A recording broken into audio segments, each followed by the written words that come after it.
Hours after bandit terrorists attacked NDA, President Buhari breaks silence. You are not fit to hold any public office. Leave Buhari alone. Presidency blasts autumn. Lalong reimposes 24-hour curfew in Jos communities. And in business, H1 results being delayed by CBN approval. Stanbic IBTC.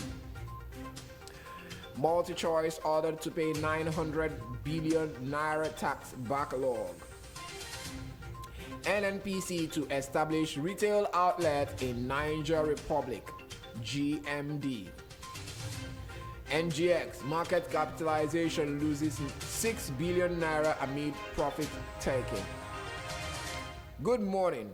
Welcome to the news update from your number one business radio, Broadstreet Radio, in association with Automedics Auto Care Limited, Ajao Estate Branch, and Dependable Securities Limited.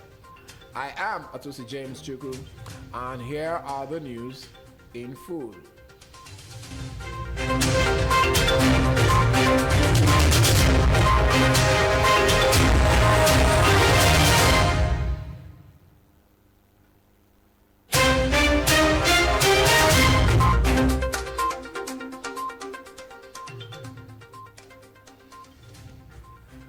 President Muhammadu Buhari on Wednesday told terrorists that attacked the Nigerian Defense Academy on Tuesday that their end is near. The president, in his reaction after Tuesday's brazen attack by the terrorists, said the morale of the Nigerian military is not dampened by the incident. While commiserating with the families of the victims of the attack, the Nigerian leader vowed that terrorists, bandits, kidnappers, and all other criminals will be squarely dealt with by the security agencies.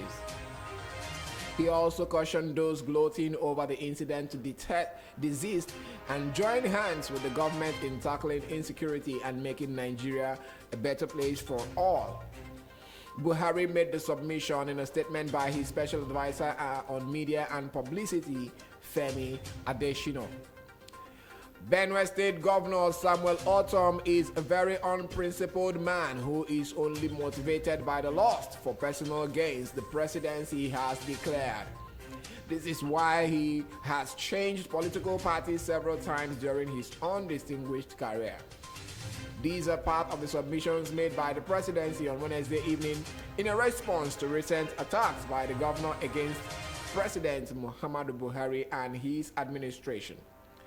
Broadstreet Radio recalls most recently Autumn labeled Buhari as the worst president to ever rule Nigeria, adding that the president is grossly incapable of managing the affairs of the country. He added that Buhari is trying to implement a secret Fulani agenda in Nigeria and cares more about cows and the people he is expected to lead. But in a response contained in a statement released on Wednesday evening by presidential spokesperson Garba Shehu, the Buhari camp said Autumn is only attacking the president to save his failing political career and remain relevant. The presidency alleged further that Autumn is not a person fit to be trusted with holding any political or public office. The statement warned Governor Autumn to stop playing the cards of ethnicity and religion, which it's noted is capable of tearing not only Benue State, but the entire Nigeria apart. Plateau State Governor Simon Lalong has reimposed a 24-hour curfew on Jos North local government area following the massacre of 35 people in Yelwa, Zangam village. Recall that the governor had earlier imposed the curfew on the local government and two others in the wake of the massacre of some innocent travelers along Rukuba Road in the state a few weeks ago. In the early hours of Wednesday, bandits attacked the village, burned some family members alive, and shot at others during the attack. Lalong, in a statement by his spokesman Makut Simon Macham, said the curfew begins from 4 p.m. on Wednesday and will remain in place, subject to further review by the State Security Council. Zamfara State Governor Bello Matawale has lamented that the current wave of insecurity can sink the north if urgent solutions are not deployed. To this end, the governor has called for a state of emergency to be declared in the north by the federal government. Matawale made the call on Wednesday when he received the Assistant Inspector General of Police in charge of Zone 10, Ali Janga, at the Zamfara Government House, Gusau. In his view, the security situation in the region is getting overwhelming and in need of urgent action. Imo State Governor Hope Uzodinma has declared that the proscribed indigenous people of Biafra, IPOB, under the leadership of Nnamdi Kanu, cannot control the people of his state. Uzodinma, while reaffirming that he remains in charge of the affairs of Imo, said the residents of the state didn't obey the sit-at-home order issued recently by the group. The governor made the observation on Wednesday while answering questions from State House correspondents shortly after his meeting with President Muhammadu Buhari at the Aso Rock Villa in Abuja. According to him, the people of Imo State will only respond to government-issued orders, boasting that apart from such orders, no individual or group can force them to stay away from home or shut down their businesses.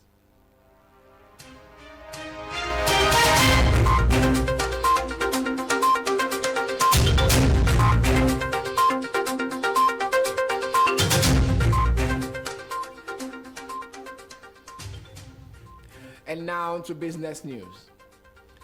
Stanbic IBTC Holdings has stated that the reason for the delay in reporting its H1 2021 result is that the company is waiting for the approval of its audited results by the Central Bank of Nigeria, CBN. This was disclosed in a statement by Mr. Chidi Okezie, the company's secretary, posted on the website of the Nigerian Exchange NGX Limited in Lagos. MultiChoice Nigeria Limited has been ordered to pay 900 billion naira, 50% of 1.8 trillion naira tax backlog, to the Federal Inland Revenue Service (FIRS) in line with extant tax laws. FIRS spokesman Abdullahi Ahmad via on Wednesday in Abuja said a tax appeal tribunal (TAT) sitting in Lagos gave the order.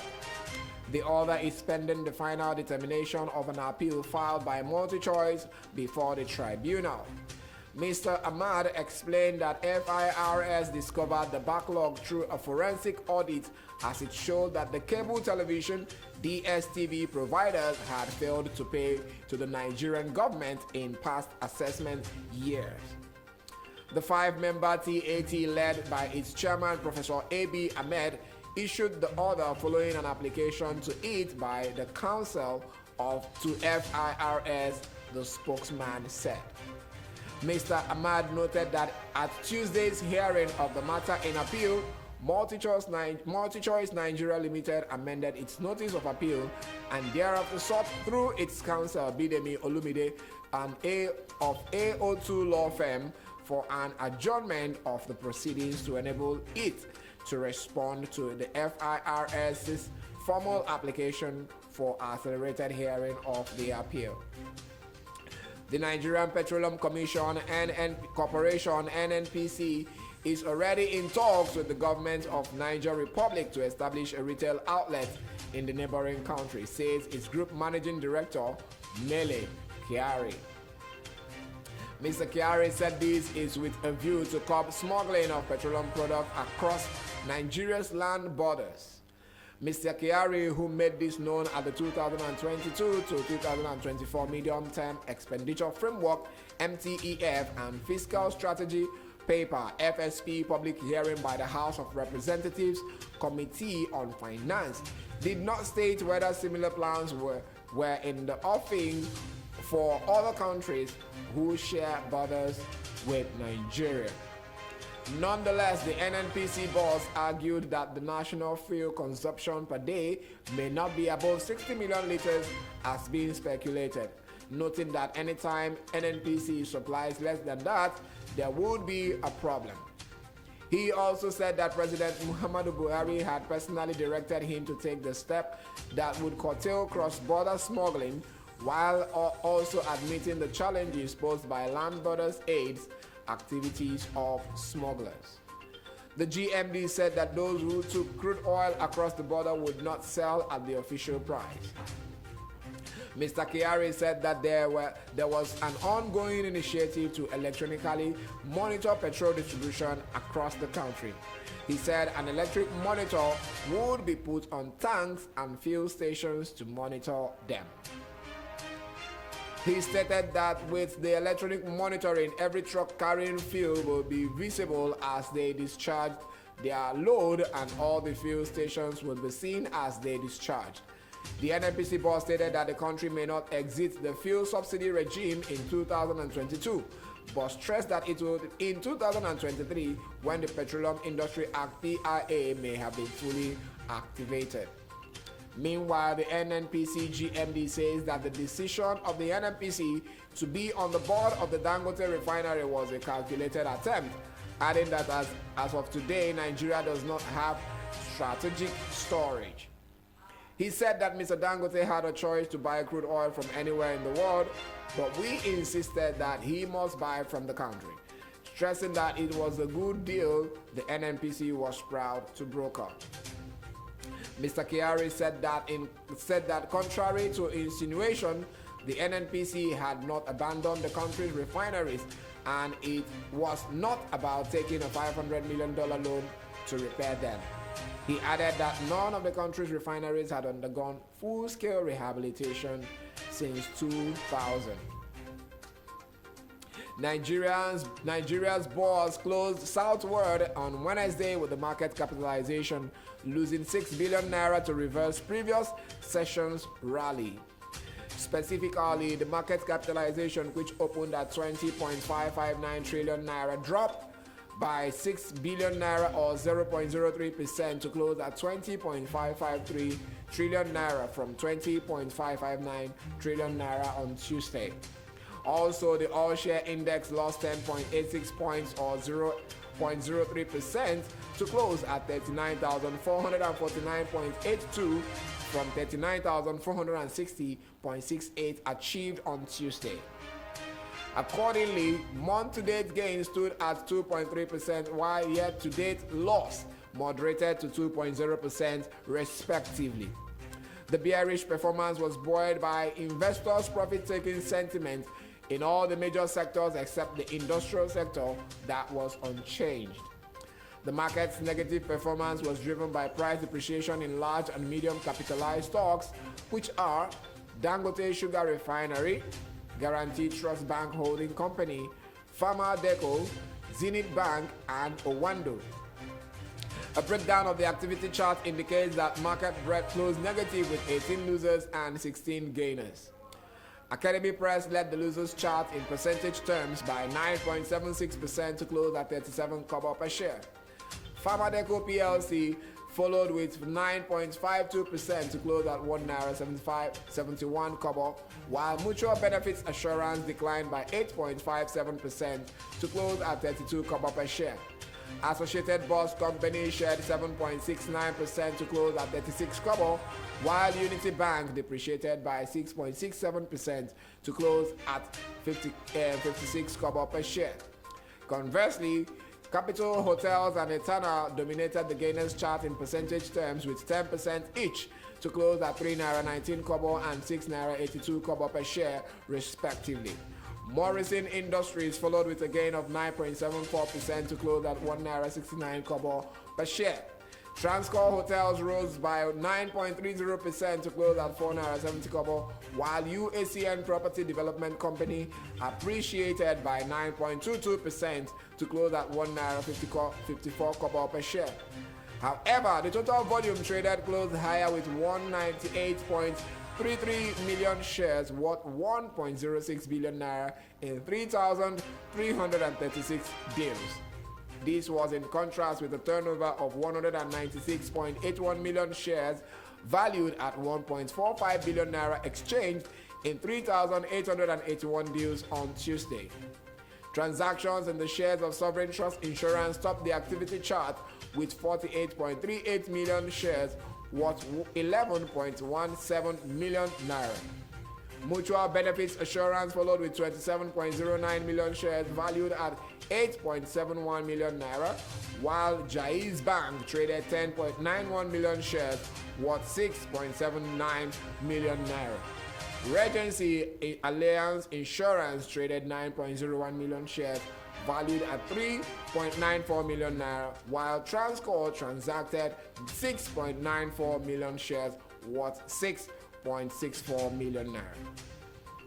This is the news update from your number one business radio, Broadstreet Radio, in association with Automedics Autocare Limited, Ajao Estate Branch, and Dependable Securities Limited. Before I go, a recap of the major stories.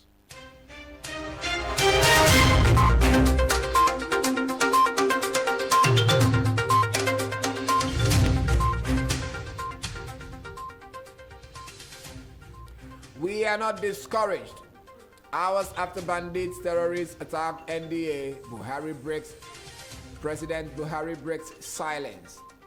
You are not fit to hold any public office. Leave Buhari alone. Presidency blasts autumn. Lalongre imposes 24-hour curfew in just communities. And in business, H1 results being delayed by CBN approval. Stanbic IBTC. Multi-choice ordered to pay 900 billion naira tax backlog. NNPC to establish retail outlet in Niger Republic, GMD. NGX market capitalization loses 6 billion naira amid profit taking. Enjoy the rest of the day. I am Atusi James Chuku and you're listening to your number one business radio, Broadstreet Radio. Do well to follow us on our social media platforms. Follow and like our page on Facebook at Broadstreet Radio NG. Join the conversations on our Instagram handle at Broadstreet Rad and follow us on YouTube and subscribe to our YouTube channel for more videos of business and the world of economy. It's still Broadstreet Radio, your number one business radio. At 8:30 a.m., I'll be right back here with Eze for newspaper review. Don't go anywhere. It's still Broadstreet Radio, your number one business radio.